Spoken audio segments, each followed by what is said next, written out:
susah banget. Oh iya, di Zoom kah? Iya, dulu kan di Zoom sering bersama kita, ya kan? Dan Oh iya iya, ketika kirain. teman-teman, iya, ketika temenan ada yang bilang, wah sekarang Demian mualaf, alhamdulillah, bilang. Lebih tergoncang Dono teh.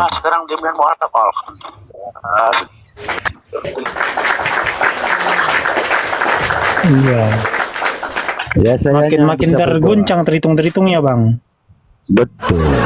Dan saya cuma hanya berdoa mudah-mudahan istiqomah, lebih memahami apa fungsi atau kewajiban kita sebagai hamba Allah, dan mudah-mudahan Allah mudahkan segala urusan Bang Demian beserta keluarganya. Ini yang walaupun belum bisa Amin. ngobrol bareng, saya itu sudah mendoakan dari waktu Kang Demian itu mualaf. Itu. Nah, alhamdulillah sekarang kita bisa ngobrol dan lanjutkan perjuangan, sampaikan apa yang harus kita sampaikan, balighu anni walau ayah, sampaikan walaupun kita tahu cuma satu ayat kepada mereka, karena mereka belum tahu gitu. Betul Bang, betul. Iya. Iya, ini topik saya ini berbahaya sekali Bang. Apa sih? Topiknya udah dari pagi, cuman mereka nggak ada yang berani naik ini.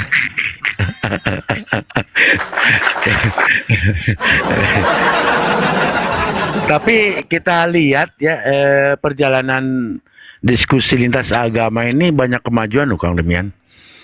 Itu apalagi setelah Kang Ustadz Zuma itu memulai daripada Matius 24 ayat 3 sampai 5, lalu diperkuat ke Matius 4:27. Itu luar biasa dikomparasi nantinya dengan KPR 22, ya kan? Nah, itu lebih jelas lagi kita ternyata. Jadi lebih terang benderang. Kalau dulu kan saya atau kita itu sering ini, apa sih perbedaan antara Yesus yang sebelum disalibkan dengan yang setelah disalibkan? Di mana perbedaannya? Maka waktu itu kami ya, kita lah dulu kami ya masih ya selalu menegaskan di dalam walakin subihalahum, begitu kan? Tetapi orang yang diserupakan, maka komparasinya nanti kepada Yesus yang ketika itu berubah wajah, kan gitu. Nah, kan di situ dulu itu kita. Ayo. Nah, kalau sekarang lebih terang benderang lagi ternyata. Perbedaannya ternyata di sini. Maka ada cerita yang ketika mau disalib itu sudah rame-rame di lapangan, itu ada seorang anak muda yang memakai kain linen putih itu. Nah, sekarang lebih jelas lagi kalau diambil mulai dari Matius 24 itu. Gitu. Iya.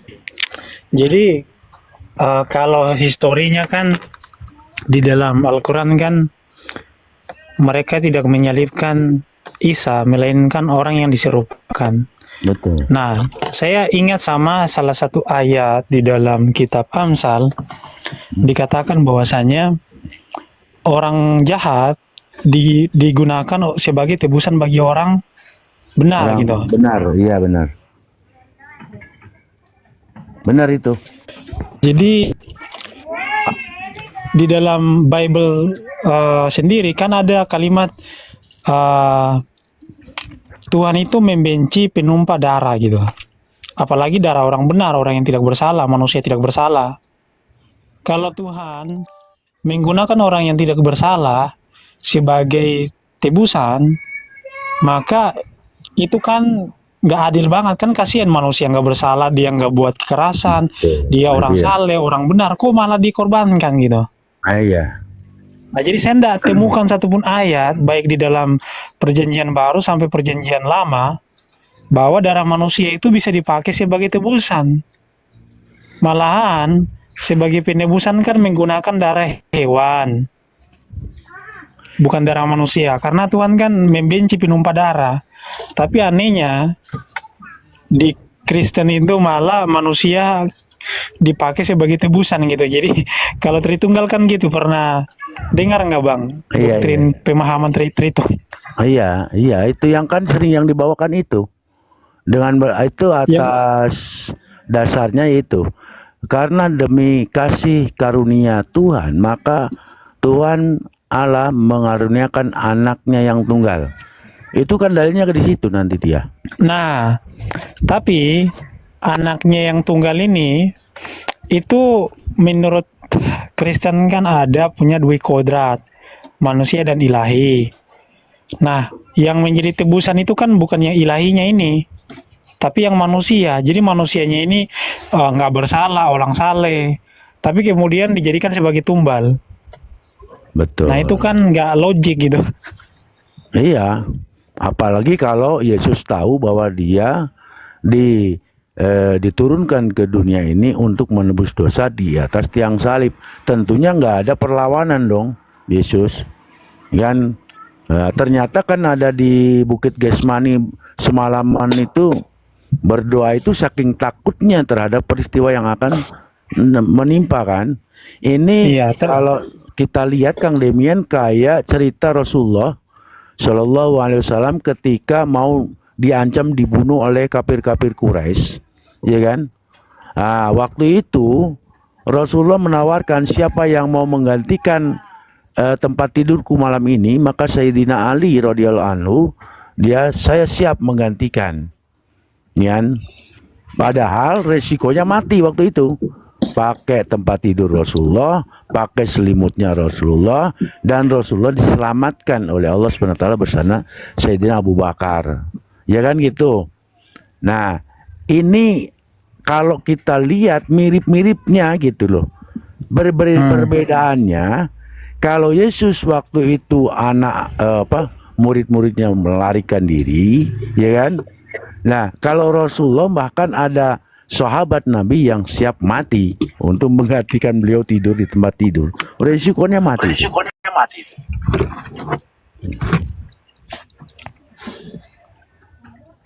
Betul, betul. Iya. Silakan buat para Tritung naik. Kang Demian, saya pamit dulu ya. Saya sudah mengucapkan selamat, mendoakan Oh iya Bang, dan Bang tetap Abah.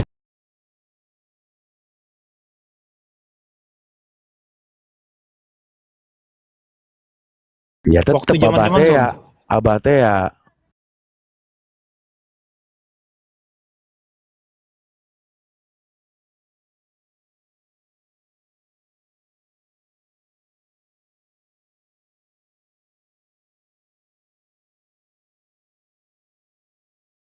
Nostalgia itu. iya. Ini kita sampai jam 3. Kalau dulu Ya, kan Maliki kan Bang Maliki kan ngiri tuh. iya, iya, iya. Yaudah ya, Kang Demian. Assalamualaikum warahmatullahi wabarakatuh. Oke Bang, Waalaikumsalam. Nah ini ada Bro Ahlul nih. Iya, astaga.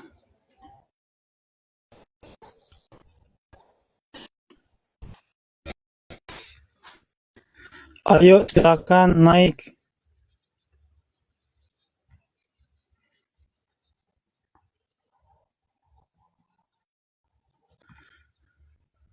Si Maliki ntar lagi mualaf.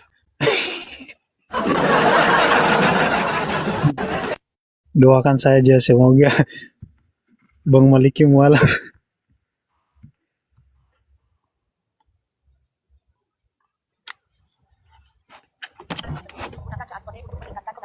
Assalamualaikum warahmatullahi wabarakatuh, Mr. Dem.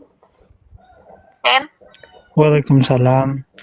Oh ya, Waduh, Mr. Ini kan anak kecil ini. enggak, aku udah 21 kok. Oh, kirain ini Oten. Enggak, aku apa? Anda luar kandang. Enggak, aku mau nanya nih. Serius aku mau nanya. Silakan. Gini, aku ada 2 pertanyaan. pertanyaan yang pertama gini, kan kalau di Islam gitu kan, Al-Quran itu bisa dihafal gitu kan, dan jumlah suratnya pun eh, varian lah, 114 itu kan cukup banyak gitu kan. Terus ayatnya pun juga berapa tuh, 6.666 ayat kan gitu. Nah sedangkan di Bible itu kan ada yang mengatakan jumlah suratnya itu 73 dan ada yang mengatakan 66. Tapi gini yang kutanya, kenapa ke Bible itu nggak bisa dihafal? Itu pertanyaan yang pertama. And then pertanyaanku yang kedua, di dalam pernikahan, kalau di Islam itu ya ada yang namanya rukun nikah yang jumlahnya kan 13 tuh. Ada wali dan ada saksi agar pernikahan itu sah. Nah yang mau kutanya, apakah di dalam kekristenan itu ada jika menikah itu juga menggunakan baik wali ataupun saksi dan juga ada rukun-rukunnya?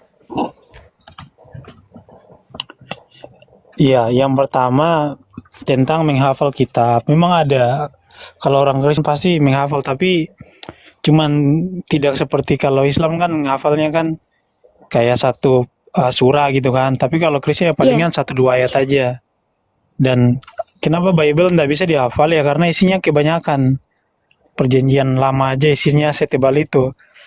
Kemudian ditambah lagi sama perjanjian baru. Jadi kalau dihafal mungkin 10 tahun dulu baru bisa tamat.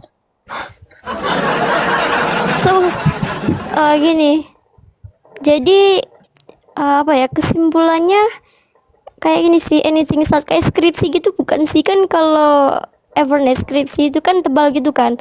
Apakah mungkin yang Mr. D maksud itu di antara apa kayak perjanjian baru dan perjanjian lama itu mereka apa sih, ketebalannya setebal itu gitu? Lebih tebal dari skripsi itu kalau Bible. Oh my god, lebih tebal skripsi. Jadi makanya susah dihafal. Tapi kalau orang Yahudi biasanya mereka hafal, cuman sekarang udah jarang. Biasanya yang hafal itu cuman kitab Taurat aja. 5 kitab Musa, Kejadian, Keluaran, Imamat, Bilangan, Ulangan.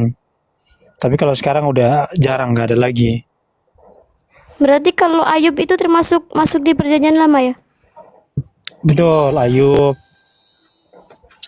Kemudian kitab Daniel, Samuel, Yeremia, 1 Samuel, 2 Samuel. Nah, jadi Kalau perjanjian Hum lama itu ini masuk di isinya mana itu? banyak. Kalau yang Hum itu? Perjanjian lama juga. Oh, perjanjian lama. Jadi sama yang itu bukan sih? Ya saya itu masuk di perjanjian lama ya? Betul.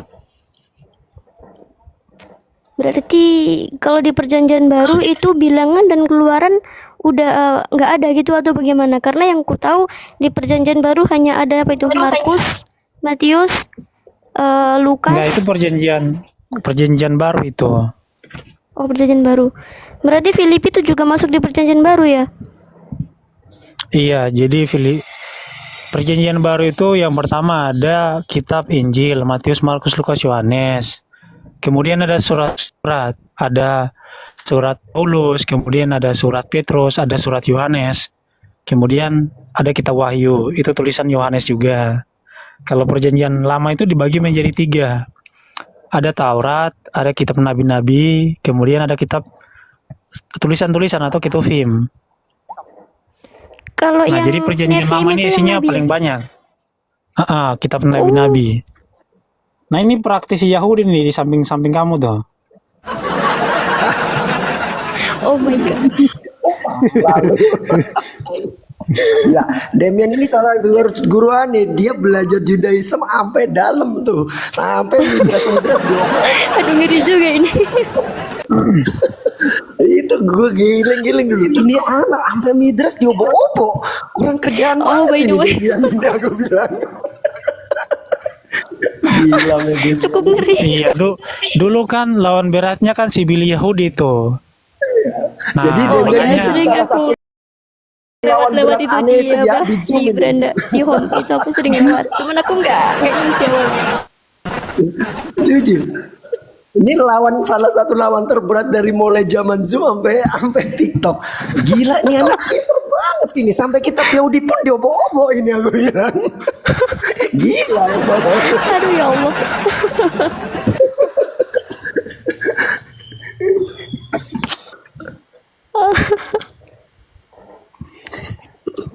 Iya.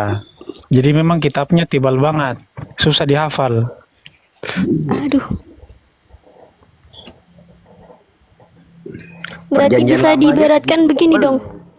Apa kita kalau mau itu apa mau ujian skripsi itu aja kita nggak menghafal ya, otomatis kita harus read dari beberapa buku and artikel kan gitu. Hmm. Iya.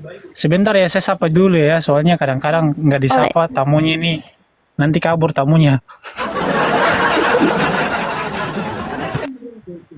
Selamat sore Pak Abram, selamat siang. Selamat siang balik. Selamat siang Mr. Bram. Bapak Kristen Islam. Kristen. Oh, Kristen.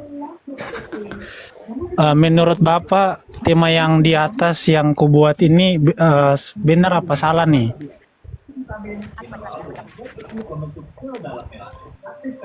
Yang mana itu temanya? Yang di samping Bapak, ajaran tumbal manusia. Ajaran tumbal manusia. Iya, Bapak tahu nggak agama yang ajarannya itu menumbalkan manusia sebagai tebusan, Pak? Maksudnya? Ajaran yang menumbalkan manusia sebagai tebusan.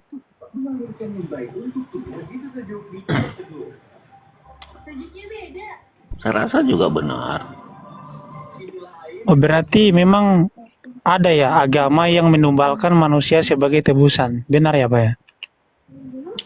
Ya dari kita lihat dulu dari anunya, topiknya bagaimana.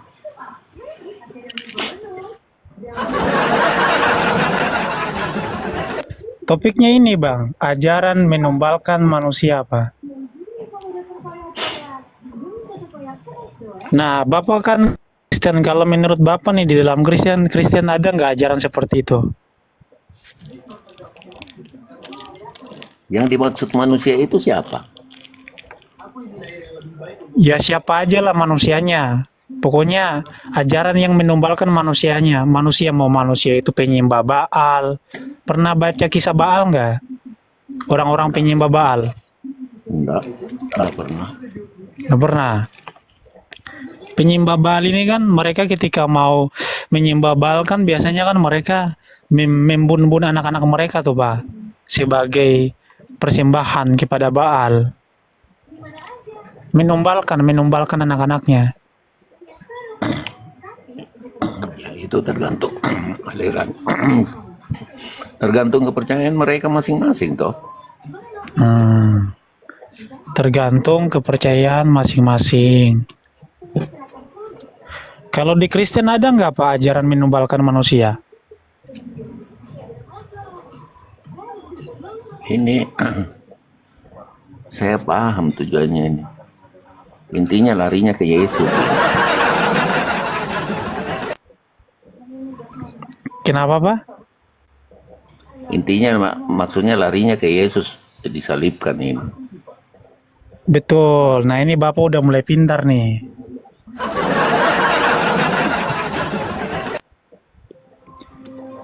Yesus itu menurut Bapak manusia atau bukan Pak? Ya tergantung pandangan masing-masing orang. Yang percaya dengan yang tidak percaya.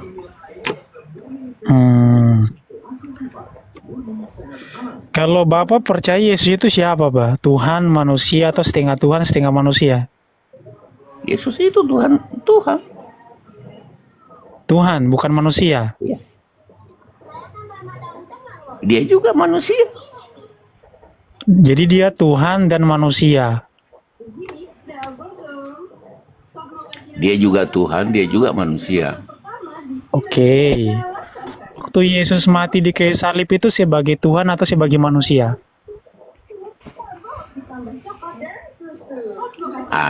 Yang disebut sebagai manusia itu namanya apa sifat kedagingan itu. Betul. Berarti yang mati itu manusia atau Tuhan di atas kayu salib? Kemanusiaannya atau ketuhanannya? Kealahan, keilahiannya? Karena dia memang dia sudah ditakdirkan untuk menebus dosa manusia. Jadi dia harus mati Sebagai apa? sebagai manusia. Sebagai manusia mati. Ya, karena begini, manusia itu kalau tidak melihat, banyak yang tidak yakin bahwa dia itu Tuhan. Nah, itu topik lain, Pak. Intinya yang mati di kayu salib itu Yesus sebagai manusia kan?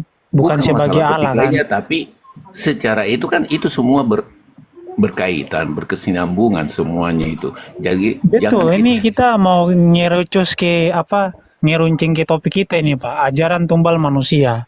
Makanya aku mau pastiin dulu nih, Bapak ini Tritunggal atau enggak nih? Bapak ini iman Kristennya Kristen yang benar atau enggak nih? Jadi yang mati di Yesus itu kan kalau di Kristen kan punya dua kodrat nih. Allah dan manusia. Kalau di dalam Nah, waktu Kristen, dia mati di kayu salib, kalau di dalam mati ajaran sebagai Kristen, apa? Sebagai Allah atau sebagai manusia? kalau di dalam ajaran Kristen itu tidak ada ajaran tumbal manusia, tidak ada. Ya, waktu Yesus mati di kayu salib itu sebagai Allah atau sebagai manusia? Silakan.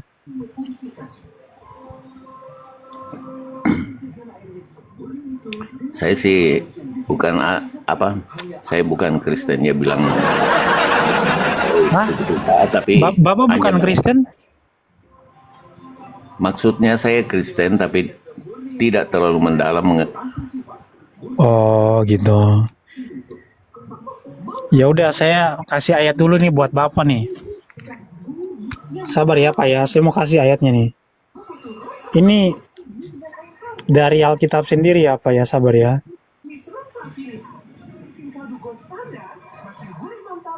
Bapak punya Alkitab nggak di situ? ya Punya Alkitab nggak di situ? punya. Coba buka 1 Petrus 3 ayat 18.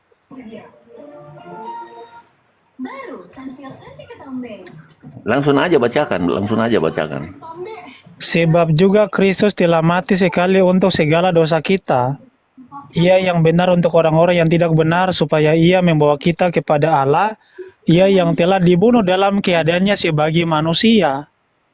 Ia yang dibunuh dalam keadaannya sebagai manusia, tetapi yang telah dibangkitkan menurut roh. Artinya bahwa Yesus mati di kayu salib itu sebagai Allah atau sebagai manusia, Pak? Sebagai apa tadi dibilang?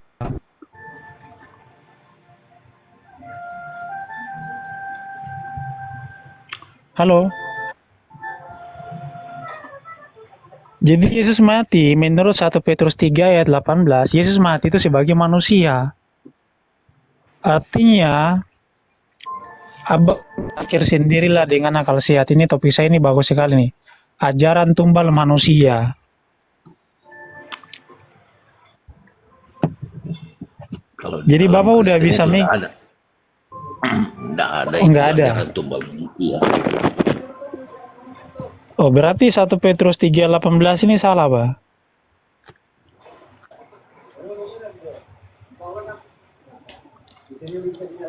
Yang kalau di 1 Petrus ini kan dibilang yang mati di kayu salib kan manusia.